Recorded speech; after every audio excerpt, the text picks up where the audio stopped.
yeah, so there you go. I have a blue slime, a slime knight, and myself. And this was my party for quite a while. I'll just show you. It was quite a fearsome team. Because Kane, usually just melee attacks. I don't find a lot of need for spells in this game, as I mentioned before. I'm sure there are times when they're good, but I've just been steamrolling a lot of these guys with melee attacks. Pierre here, he's also a good fighter. But what you also get with Pierre is he's quite similar to your main character. You'll notice the main character has heal spells. And he's also able to attack. Well, Pierre is quite similar. He also has heal spells and the ability to attack, much like the main character. And then the slime here, he's alright.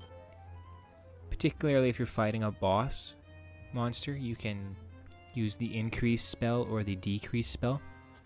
Increase will increase your party member's defense level, and decrease will decrease the opponent's defense level. So that's pretty useful from time to time. But like I said, I've, for the most part, just been using melee attacks and steamrolling through most of these different opponents. And then when you get low on hit points, you can just cast these heal spells. So not a lot of challenge as far as the battles. As long as you're at the appropriate level, it should be no problem. That is kind of the problem too, though. A lot of grinding. Thankfully, I can just speed up the game like this. I know this is kind of cheating, but I don't have that much time to play games, and when I play games, I want to progress a little bit, I don't want to just be going through these random battles all the time. So I sped it up a little bit. Let's just show you a regular random battle. It's a little slower, right? Okay. And something else I noticed about this game where I'm not a big fan of this, especially, sorry to criticize, but let's consider this is the Super Nintendo. And there's already been 4 previous Dragon Quest games, so this is the 5th. Okay, items. Like, there's lots of items in this game, right? Look at all these guys. They all have items. What are they, though? Like, if I go to item, like, let's say you get this Stone of Life. You find this in a battle. Like, what is that? What does that do? Or this fighter's hair. What is that? They don't tell you, at least as far as I know. So, I just thought that would have been nice to know what some of these items do. Like, they could have easily just put in something, right? Like, they could have put item. Maybe you go here, and then maybe you drill down a little more, right? They could have put like an info button here. It wouldn't have been that hard to do, right? I'm sure it would have taken some time, but come on, you could have easily put an info button here where I can press the info button and it will give me a brief sentence or two about what the item is. Again, this is Super Nintendo Dragon Quest V. They could have easily done this, I'm sure. So that's a bit of a bummer. Other than that, pretty solid game. The storyline in particular is quite good. What else can we do here? Is there something I missed?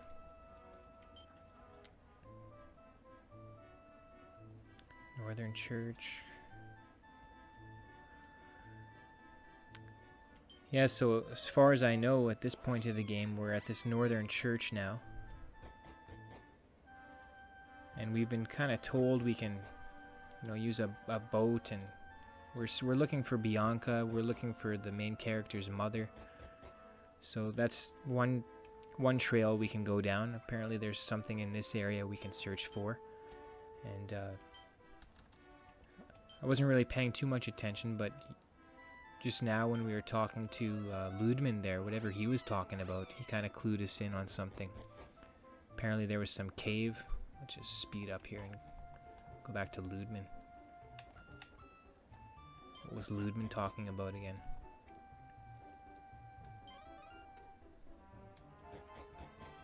There he is. So he kind of clued us in.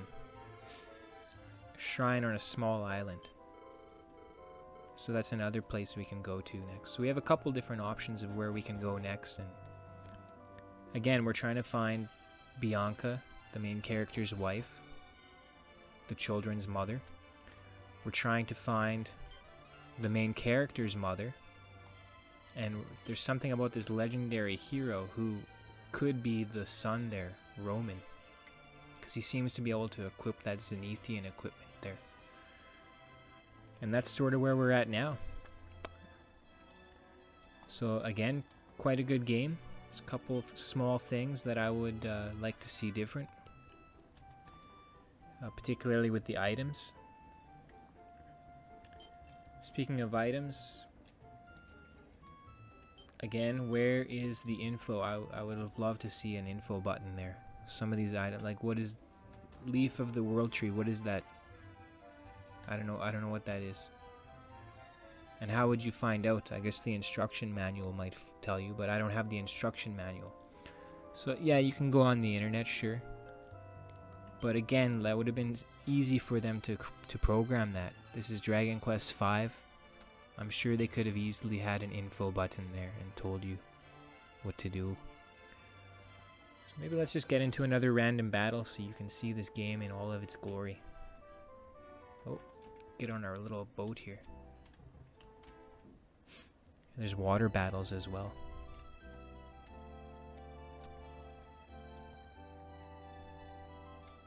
And I noticed some of the enemies are a little bit more difficult now. I think the world is changing a little bit and there's some different things going on. Killer Panther.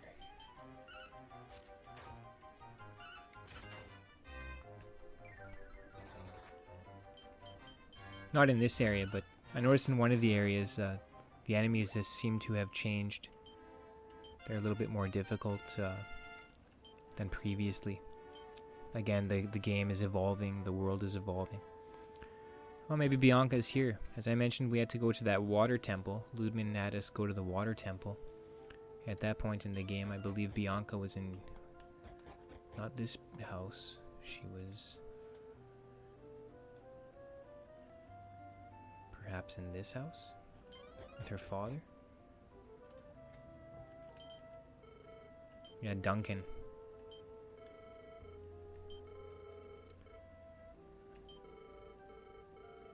What? Turned into stone? Such dangerous things have happened to you? You don't have to say anything about Bianca. I know you will save her. I'm counting on you. Who might those children be? Are they? Yes. You and Bianca's kids. They look like me too. Okay, so 8 years since, as I told you, we got turned into stone there, time passed. So that was 8 years. These kids are 8 years old. So that's another cool feature of this game, is just the progression of time. When the game begins, your main character is approximately 8, I would assume. And when he's married, he's 20, I believe. And then turned to stone. So the main character here is approximately 28 now. So about 20 years have passed since the beginning of this game. So that's quite good how they did that. Oh, he's got a treasure, and we're gonna battle. Who are you?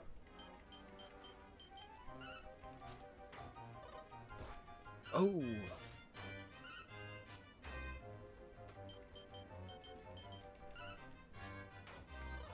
Okay, So we'll end this video shortly. I think I've covered about everything for now.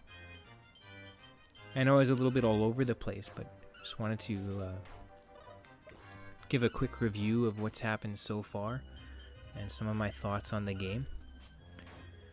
Again, it is a good game. It's somewhat dated by now. The story is definitely very good. Like people are dying, people are being tricked. There's a lot of progression in the story.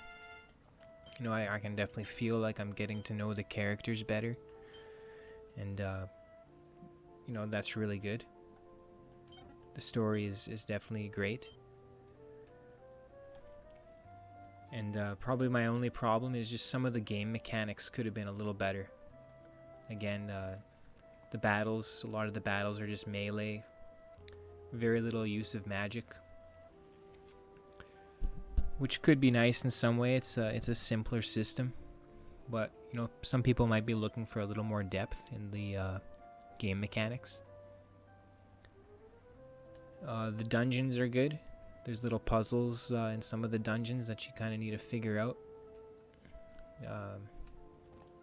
The world seems to be pretty big, like the world map.